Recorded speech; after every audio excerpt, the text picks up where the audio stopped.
Salamat sa Panginoon, sa kabutihan niya sa buhay natin. Amen. Oh, mukhang nasa mga vacation mode pa ang ating mga kapatid, ano? Oh, sinasabi namin sa inyo mga kapatid, yung mga wala rito, we miss you. We miss you. And of course, hindi lamang tayong nakakamiss sa kanila, lalo't lalo na ang ating Panginoon. Amen. Amen po ba? Kung tayo namimiss natin sila, tinahanap-hanap natin sila. How much more ang Diyos na nag-utos na huwag niyong kalilimutan ang pagsasama-sama. Dakilang panahon po ito na makita na ang kanyang mga anak na nagsasama-sama. Nagkakaisa, pumupurit sumasamba sa kanya, nag-aaral ng kanyang mga salita, at dinadakila ang kanyang pangalan. Lalo na po ngayon, sabitan po ng ating puso. Nakakuha na ba po ba kayo ng heart? Ihanda nyo na po yan, kasi pagkatapos ng preaching na ito, isasabit po natin ang ating heart. Isasabit natin yan with faith in our heart. Tanda ng ating pasasalamat sa Panginoon. Sa kabila, kung meron kayong mga prayer request, pakisulat nyo rin po. By faith, we will claim all those promises from God na hindi niya tayo pababayaan, just like 2025. Amen po mga kapatid. Palakpakan nga po natin muli ang ating Panginoon. At masasabi kong, noong nakaraang Sunday, pinag-aralan natin, the last time I spoke, don't look back, but look up. But this time, iba ang ating gagawin. Look back and be thankful. Before we start, pwede po ba tayong tumayong muli upang basahin ang kanyang mga salita na pagbubulay-bulayan natin sa araw na ito. Thank you, Lord.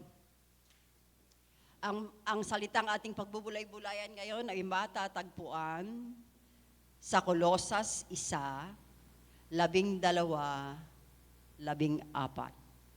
Basahin po nating sabay-sabay yan at isapuso po natin. Colossus 1:12-14. At magpasalamat kayo sa Ama, sapagkat minarapat niyang ibilang kayo sa mga hinirang na magmamana ng kaharian ng kaliwanagan. Iniligtas niya tayo sa kapangyarihan ng kadiliman at inilipat sa kaharian ng kanyang minamahal na anak. Sa pamamagitan ng anak, tayo'y pinalaya at pinatawad sa ating mga kasalanan. Pagpalain po ng Panginoon ang kanyang banal na salita. Thank you, Lord. Let us pray. Aming Diyos na buhay na makapangyarihan sa lahat.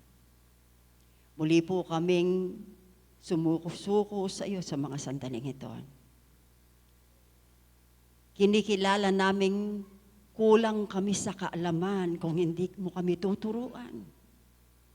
Kaya nga po nariyan kayo, Banal na Espiritu, to illumine your word into our hearts, into our mind, upang ito po ay aming maisabuhay.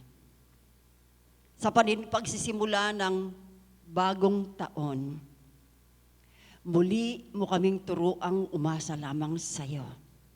Hindi kami aasa kung kani-kanino, sa iyo lang. Dahil kayo po ang sigurado at wala ng iba pa. Kayo ang tiyak. At kayo ang aming kanlungan, laging handang tulong sa lahat ng aming mga pangangailangan. Samahan mo po kami sa pag-aaral na ito, aming Diyos. Lahat kami uupo, katulad ni Maria, sa iyong paanan. Mangusap po kayo.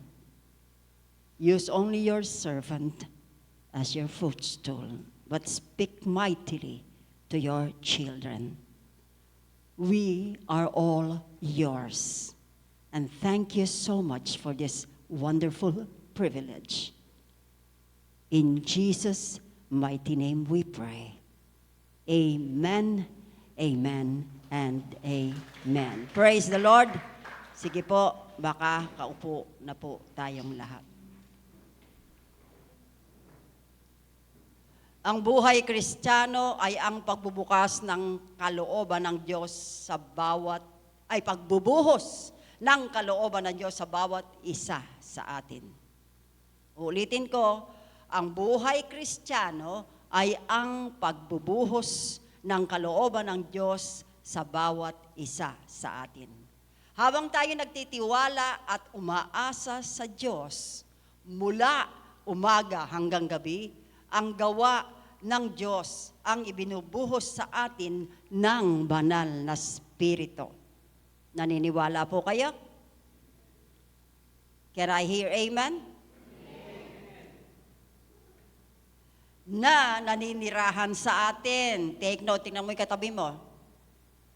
Templo yan ng banal na Espiritu. Kaya wag mong hamakin. You are the temple of the Holy Spirit.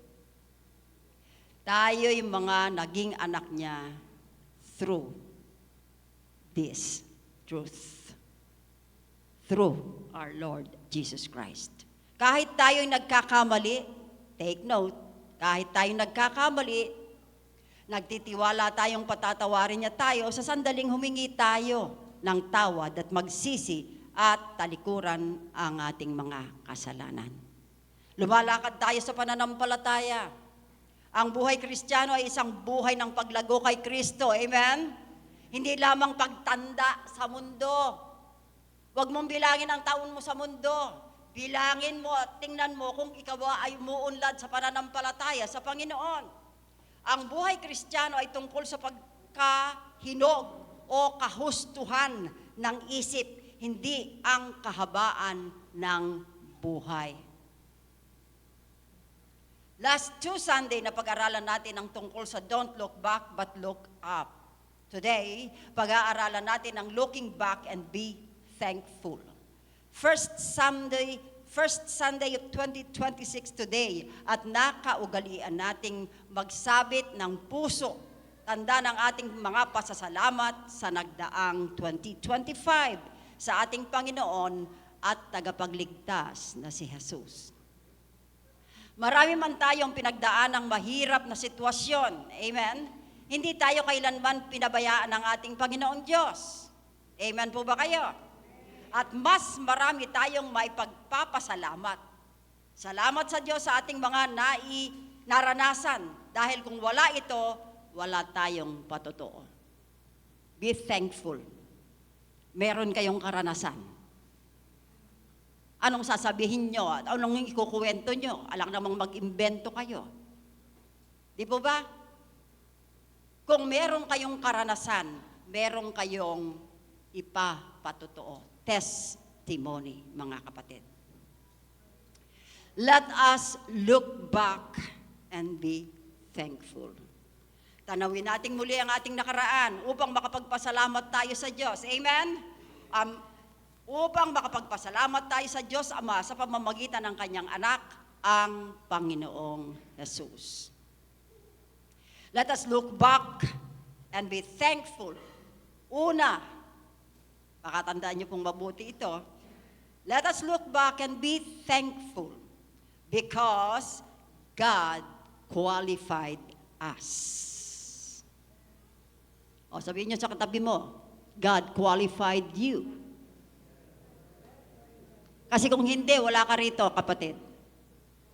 Tingnan nyo, punong-puno ang palengke, punong-puno ang mga malls. Punong-puno yung kalsada ng mga sasakyan. Wala sila rito. Where are they? But you have given the privilege na nandito kayo. Hindi ko sinasabing tayo lang, may mga kapatid din tayong sa mga sandaling ito, ang ginagawa natin ay ginagawa din nila. Amen po? Sa makatwid, ibig sabihin, God qualified you. Qualified me, all of us. Ano sinasabi sa Colossians 1:12? Giving thanks to the Father who has qualified you to share in the inheritance of the saints in the kingdom of light. Sa Tagalog, at magpasalamat kayo sa Ama sapagkat minarapat niyang ibilang kayo sa mga hinirang na magmamana ng kaharian ng kaliwanagan. Huwag niyo nang hangarin yung mamanahin niyo dito sa lupa. Kasi iiwan niyo rin lahat yan Amen? Kahit na kamag-anak niyo si Elon Musk and you have billions and billions of dollars. Kung wala naman ang pangalan mo sa aklat ng buhay, anong silbi lahat nun? Pag pinutol na ng Diyos ang iyong hininga, wala na. Babalik na ang iyong espiritu sa Kanya at ang kaluluwa mo saan pupunta. Kaya nga napakahalaga. Ano po, laging ang mga pilosopo sinasabi, ano ba yung liwanag na sinasabi nyo? Bakit nadidiliman ba ako Nagsindi lang ako ng ilaw, may ilaw na, maliwanag na. Tapos sumisikat ang araw.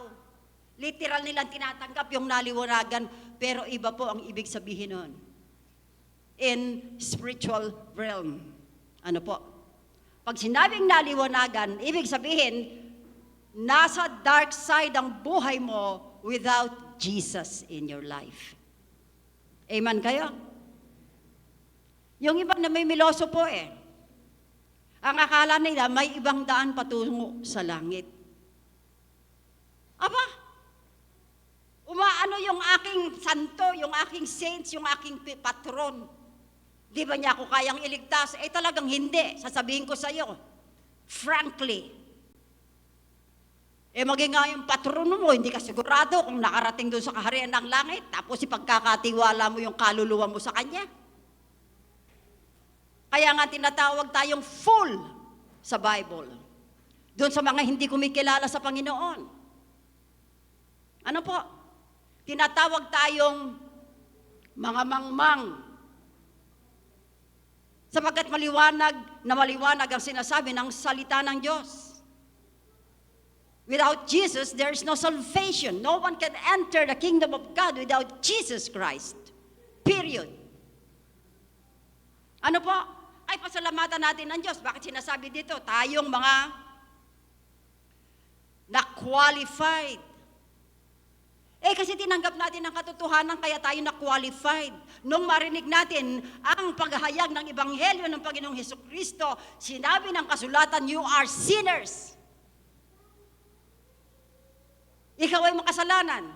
Tinanggap mong ikaw ay makasalanan. Nagpakumbaba ka sa harapan ng Panginoon. Paano naman ako maniniwala na kasama kong Panginoon, hindi ko naman nakikita. Kaya nga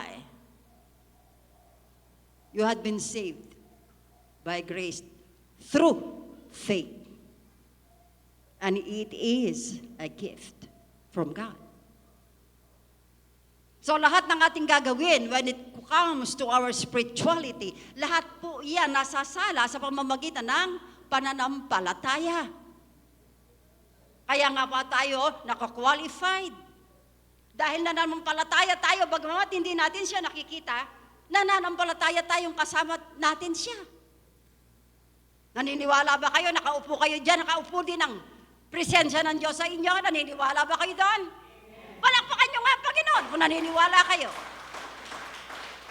Mga kapatid. Kasi ganun lang yun Lahat na-justified sa pamamagitan ng pananampalataya. Kaya ka napatawad sa kasalanan mo kasi nanampalataya ka na once you confess your sins to God, He is faithful and just to forgive you and cleanse you from all unrighteousness. Kaya ka na-qualified. Ano po? Ano pang sinasabi? Ephesians 1:5, dagdag kaalaman po ito. Ephesians 1:5, He predestined us to be adopted as His sons and daughters through Jesus Christ in accordance with His pleasure and will. Sa Tagalog, magandang mabuting balita, Biblia, tayo kanyang itinalaga upang maging mga anak niya. Sa pamamagitan ni Hesus Kristo, iyan ang kanyang layunin at kalooban. Tingnan niyo nga. That even before the foundation of the world, alam na niyang ipapanganak ka. And someday, mananampalataya, upon hearing the gospel, mananampalataya ka sa kanyang anak na si Jesus. And one day, you will be in the flock of God. Ganyan kahiwaga ang Diyos. Sabi nga, even before the foundation of the world, bago pa man likhain ang mundo, just imagine that. Wala pa ang mundo. Wala pa ang mga nakikita natin sa kalangitan. Wala pa ang lahat yan. Pero alam na ng Diyos kung anong mangyayari sa iyo once na pinanganak ka dito sa lupa. Imagine that, mga kapatid. Makikita mo yung batang tatakbo-takbo na yan. O malay natin someday, kung di pa babalik ang Panginoon, maging pastor yan. Maging lingkod ng Diyos yan. Ganyan ang nangyayari. Ano po? Napaka-buting biyaya na ating matatanggap. Dahil ang Diyos mismo, take note, God the Father was the one who qualified us. Ang Diyos Ama po ang may kalooban. Tandaan niyo po yan. Amen. Siya yung nagdala sa atin sa paanan ng kanyang anak para tayong makakilala kay Jesus. Not through our own effort. Kahit anong gawin mo, hindi mong mabibiling kaligtasan mo, kapatid. Sa pamamagitan lang ni Kristo Jesus, wala nang iba pa. Kaya yung ma-qualified ka, you should be grateful, thankful, at lahat na ng pasasalamat, ibalik mo sa Panginoon sapagkat among many people, hindi ko alam kung ilang billion na tayo.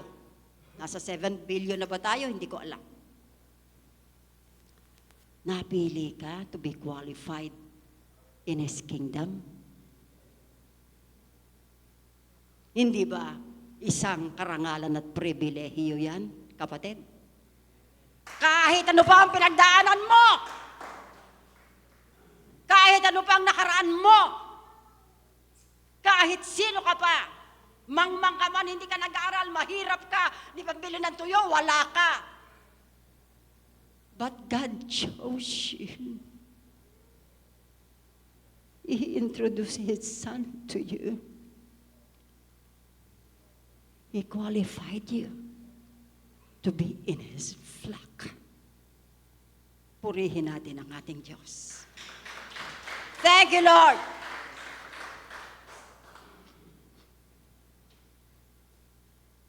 Maaaring hindi lumuha yung ilong ko pagka ganito yung preaching na tinatalakay natin Kasi naalala ko yung goodness ng Lord. It's overwhelming. Ano pa?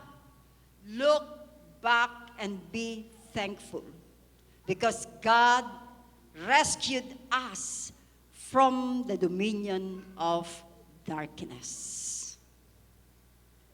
Colossians 1:13 ang sabi, for He has rescued us from the dominion of darkness and brought us into the kingdom of the Son He loves. Sa Tagalog, iniligtas niya tayo sa kapangyarihan ng kadiliman at inilipat sa kaharian ng kanyang minamahal na anak. Bakit laging kadiliman? Kasi kung hindi mo kilala si Kristo, ay talagang magiging madilim ang buhay mo. Bakit? Alam niyo naman, ang tao sa mundo, dalawa lang Wala pong extra. Anak ng Diyos, anak ng diablo. Maraming na-offend pag sinasabi ko ito. Basahin niyo ang salita ng Diyos. Dalawang klase lang ang tao sa mundo. Anak ng Diyos, anak ng Diablo. Paano kang maituturing na anak ng Diyos? Well, ayan, malinaw na sinasabi sa kasulatan.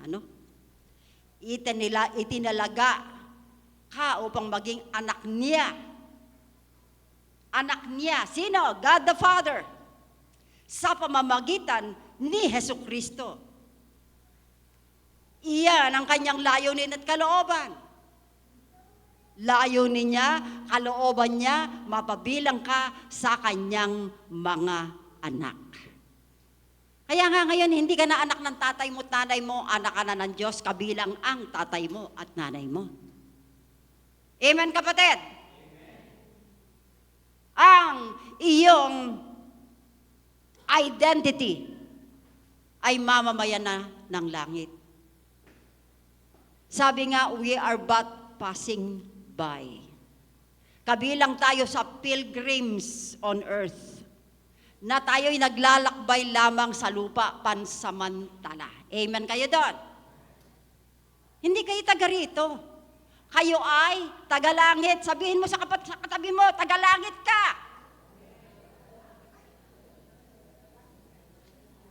Aba, huwag mong tatanggihan yan. Kawawa ka pag hindi mo tinanggap yan. Amen po mga kapatid. Tagalangit ka. Noong pagsisihan mo ang kasalanan mo, humarap ka sa pananampalataya kay Jesucristo.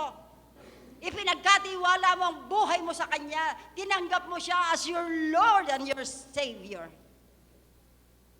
Then, iba na ang iyong pagkatao. You are already a new person in Christ Jesus. Amen? Wala na yung dati, lahat ay bago na. Amen po? 2 Corinthians 5:17. Kaya nga napakahalagang naiintindihan natin ang mga totoong bagay na ito dahil ito'y totoo at salita ito ng Diyos. Ano po? Dahil kung hindi natin mauunawaan ito, patuloy tayong mabubuhay sa pandaraya ng dyablo. Ang sinasabing darkness ay nasa dominion pa rin kayo ng kasalanan sa mundo dahil ang namamahaang Diyos ng mundong ito ay si Satanas, ang dyablo. Bagamat God completely in control. At hindi niya papahintulutan ang hindi dapat pahintulutan. Pero kung ang iyong prioridad, ang iyong pinakananasa sa puso mo ay ang mga bagay na naririto sa sanlibutan, kapatid, kahabag-habag ka naman. Pag-isipan mo mabuti. Marami kang ipon sa bangko. May sasakyan ka, bilangin mo yung sasakyan mo, iba-ibang model, ang laki ng bahay mo. Noong araw, hangang-hanga ako sa malalaking bahay kasi yung bahay namin noon, 4 lang ang haligi. Noong ako ipanganak. Ano po, tuwing uulan at babagyo, ang nanay ko hindi natutulog. Tapal ng sako doon sa mga butas-butas kasi naliligo kaming lahat sa tubig pagka bumabagyo, labas-masok ang ulan. Yung bubong ng bahay namin, hindi naman yero. Alam nyo yung dayami, yung pawid. Ang pawid, pag kumupas yan, mabubutas yan. Ano po mga kapatid? Hangang-hanga ako sa malalaking bahay. Paglaki ko, magpapagawa ako ng malaking bahay. Ang sabi ko. Salamat na lang, na born again ako when I was 26 years old.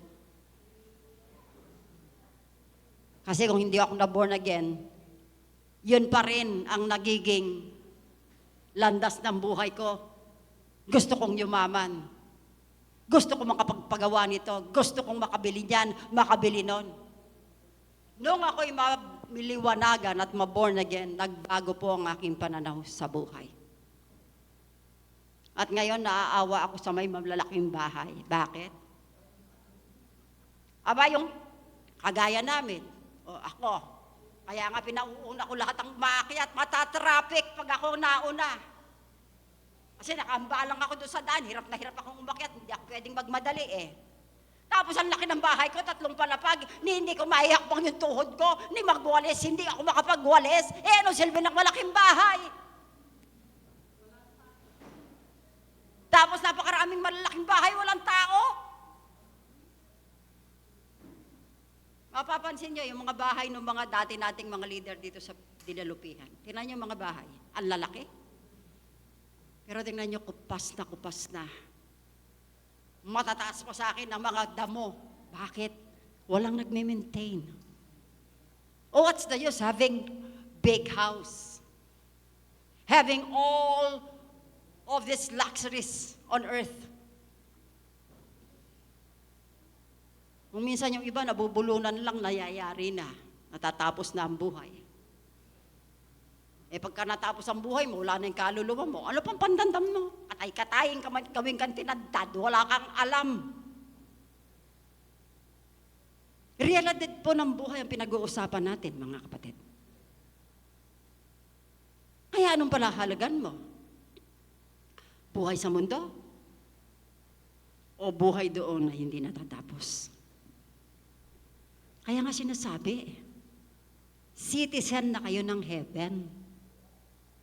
Ang sarap pakinggan. Mamamayan na kayo ng langit. Hindi na kayo kabilang. At higit sa lahat, ano po, sinaklolohan tayo, inalis tayo. Ano po, He rescued us. God rescued us from the dominion of darkness. Kasi nadidiliman ka kung wala kang ginawa sa buhay mo, kundi yung pagtangkaan, yung mga bagay na nakikita mo sa kapitbahay mo, bakit siya meron, bakit ako wala? Gusto kong magkasasakyan, gusto kong malaking bahay, gusto kong maraming ipon sa bangko, gusto ko araw-araw nagsha-shopping ako sa SM. Wala kang inatupag kundi pangarapin ang mga bagay na naririto sa lupa. Subukan mong mamili. Pagkatapos, gamitin mong lahat ng pinamili mo. Tingnan ko lang kung hindi ka maboboard. Kasi nga yung mga pinamili mo kung minsan, wala ka ng pagkakataon para gamitin yon. Mga kapatid, kaya buti na lang nauso yung ukay-ukay eh. At least, kahit 20 pesos lang, may damit ka na. Kaysa yung bibili ka sa Save-More, sa Save-More, kasi Save-More lang yung malaking shopping center dito sa atin eh. Kasi yung magsa-shopping ka sa SM, abay, duster lang, may get 1,000. Nung makita-kita ko, ay naku, di na ako magda-duster, magti-t-shirt na lang ako. Bibili na lang ako kay Susan ng kamiseta. May get 1,000 pang araw-araw lang. O hindi ka ba nadidiliman yan? Wala kang ginawa, magsumikap, maghanap buhay hanggang gabi, naghahanap buhay ka. Pagkatapos ibibili mo ng mga walang kakwenta-kwentang bagay. Pagka iyan ay nadakurak, mamanansuna yun, ayaw mo nang isuot. Ay hindi ba nadidiliman ka yan? Samantalang kung ang focus mo ay sa Diyos. Lahat ng mga bagay na makapagpapaunlad sa iyong personalidad, yan ang hahangarin mo na makapagpapabuti sa pakiramdam mo dahil alam mong napapaluguran mo ang Diyos at higit sa lahat, nalulugod ang Diyos sa iyo. Ayaw mo pa ba noon, kapatid? Kaya nga sinasabi rito, look back and be thankful. Tingnan mo, nung ikaw nakakilala sa Panginoon, anong binago ng Diyos sa iyo? Anong ginawa niyang pagbabago? Kasi ang tunay na tumanggap sa Panginoon, imposibleng walang magbago sa Kanya. Nung ako, dahil kasama ko ang banda nung araw, ang dudumi ng mga bibig. Mura dito, mura doon. Walang binukas sa salita, puro mura. Eh siyempre, company ko, bad company eh. Di po ba? Banda kami eh. So kung ano sinasabi ng banda, sinasabi ko na rin. Eh nung ako ma-born again, nahiya ako. Kasi biruin mo, ang sagwa palang pakinggan. Ang unang-unang inayos ng Panginoon sa akin yung bibig ko. Bagamat mataras pa rin ako. Kailangan palang maging mataras ako. Kung hindi ako makakapangaral sa inyo. Ano po? Pero tinanggal niyang lahat ang mga bagay na marurumi. Hindi ko na kayang magmura. Hindi ko na kaya.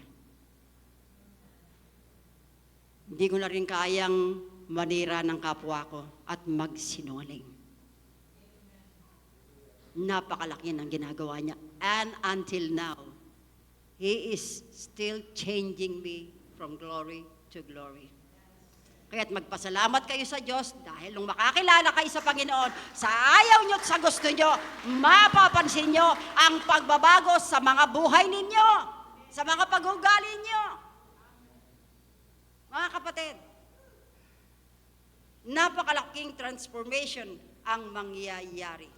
Look back and be thankful, ang sabi. Number 3, because through His Son, we have redemption, the forgiveness of sin. Colossians 1:14, in whom we have redemption, the forgiveness of sin. Sa pamamagitan ng anak, tayo pinalaya at pinatawad sa ating mga kasalanan. Tuwing mahal na araw, inaalala natin yan. Bakit tayo napatawad sa kasalanan? Kasi inako ni Jesus yung kasalanan natin.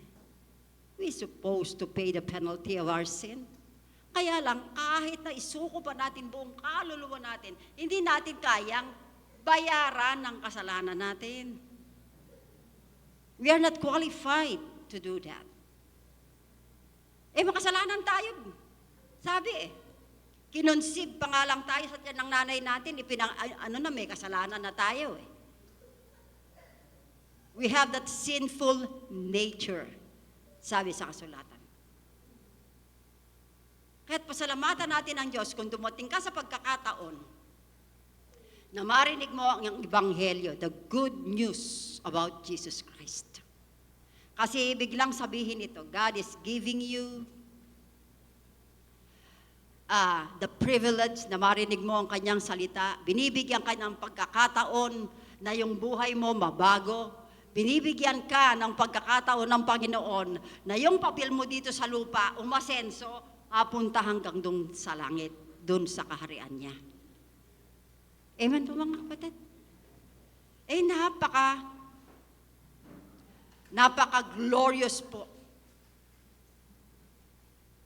na yung kamatayan ni Jesus, ang dugong kanyang ibinuhos, ay ang kasangkapan upang hugasan ka sa lahat ng iyong mga kasalanan. Huwag na huwag mong pag-aalinlanganan iyan. Kapatid, be humble to receive and believe that God forgave you because of His Son, Jesus Christ. The moment you accepted Him to be your Lord and your Savior. Because He died on your behalf to pay that penalty that you supposed to pay. Pero hindi ka naman qualified. Ano po? Napakahalaga. Ito pa sa John 8:36, ang sabi, so if the Son sets you free, you will be free indeed. The moment na tinanggap mo si Jesus sa iyong buhay as your Lord and Savior, ikaw ay napalaya. At ang sabi, whom the Son sets free, the Lord Jesus Christ po is free indeed. O tingnan mo ulit kasama mo, katabi mo, you are free. Sasabihin ng mga pilosopo, hindi naman ako nakulong. Bakit sasabihin ako'y free? Hindi nga nakulong yung katawan mo.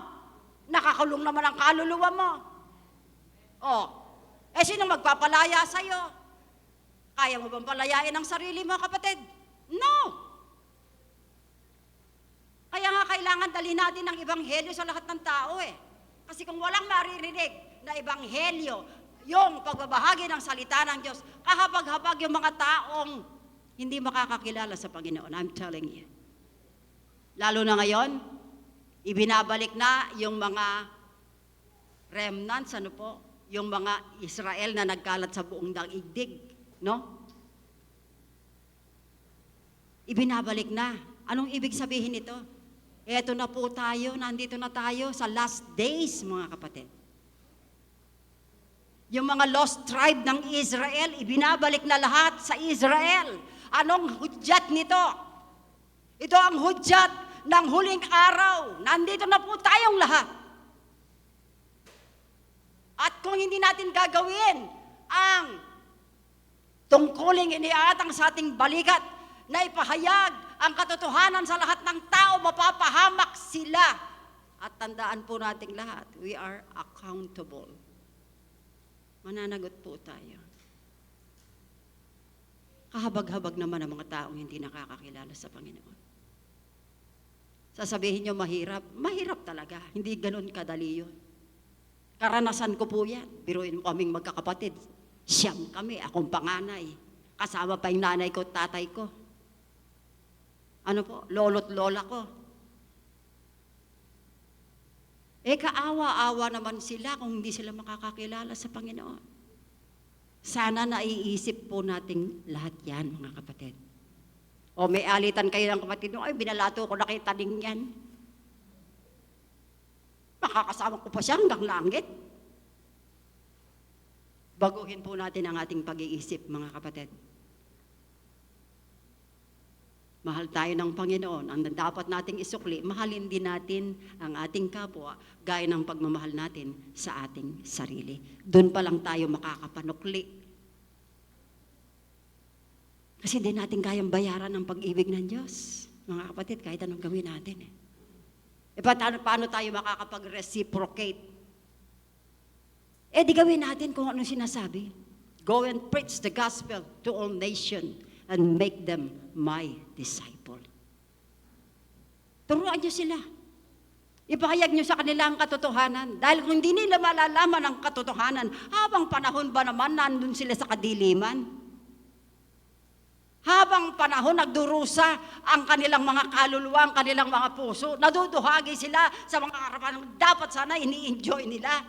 Kaya nga namatay si Jesus ay binayaran na nga lahat Hindi lang ang iyong katawang pisikal na may sakit, kundi ang iyong kaluluwa, higit sa lahat na may sakit, ang pinalaya niya at pinagaling niya, mga kapatid. Kung darating ang Panginoon, anumang oras at sandali, sabi nga, you will be changed in a moment, in a twinkling of an eye. Papalitan ng isang glorious body ang iyong katawan. Hindi ka ba nakakalakad, makakalakad ka. Kung inaalala mo yung kulubot mo, huwag kang mag-alala. Mawawala yung kulubot na yan at papalitan ng pagkagandang-gandang kutis na namumula pa. Kasi nga magiging bago ka na.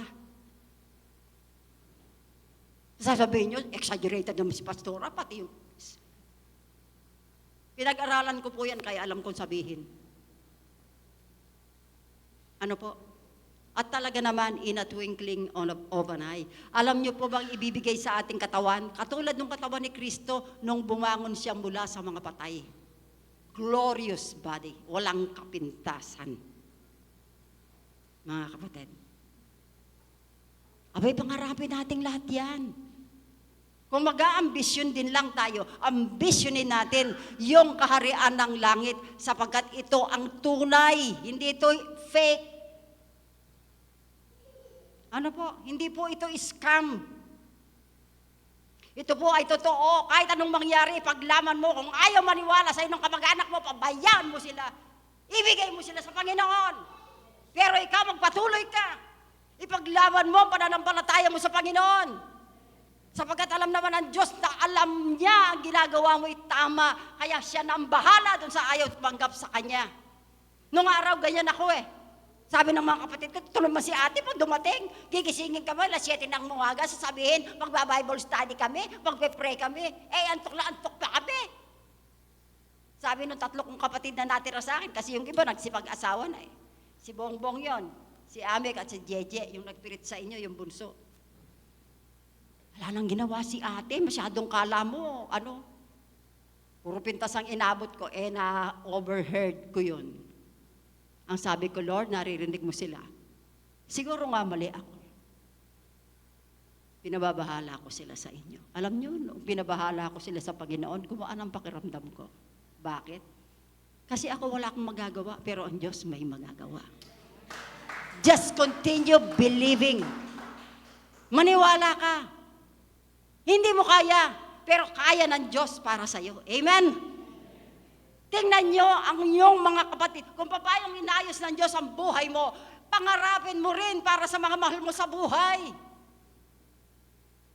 Kasi kawawa sila, kapatid. Kahabagan nyo sila. Kung hanggang ngayon, ilan pa sa miyembro ng inyong pamilya ang hindi pa tunay na nakakakilala sa Panginoon, maawa kayo sa kanila. Pray earnestly to God to save them. Kasi sa atin, hindi natin kaya. Amen po mga kapatid! Purihin ang Diyos!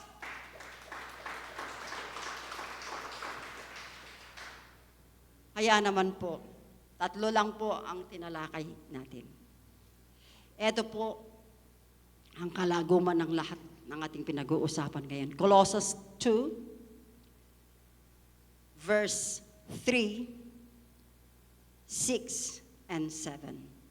Colossians 2, verse 3, and 6, and 7. Si Kristo ang pinagmumula ng lahat ng karunungan at kaalaman. Amen? Dahil tinanggap na ninyo si Kristo Jesus bilang Panginoon, mamuhay kayo ng karapat-dapat sa Kanya. Patuloy kayong lumago at tumibay sa Kanya, magpakatatag kayo sa Kanya sa pananampalatayang itinuro sa inyo, at maging mapagpasalamat din kayo. Anong sasabihin ng mga anak ng Diyos? Malakas! Amen! Praise the Lord! Amin Diyos, nagpapasalamat kaming muli sa iyo. Napakasimpleng mga salita kung tutuusin, pero ito'y punong-puno ng dahilan. Punong-puno, Panginoon, ng pagmamahal at pagmamalasakit galing sa inyo.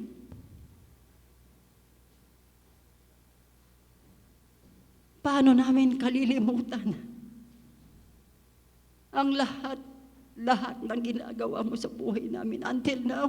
Hindi pa ba po kayo tumitigil? Kasi nga, hindi pa kami lubusang nababago.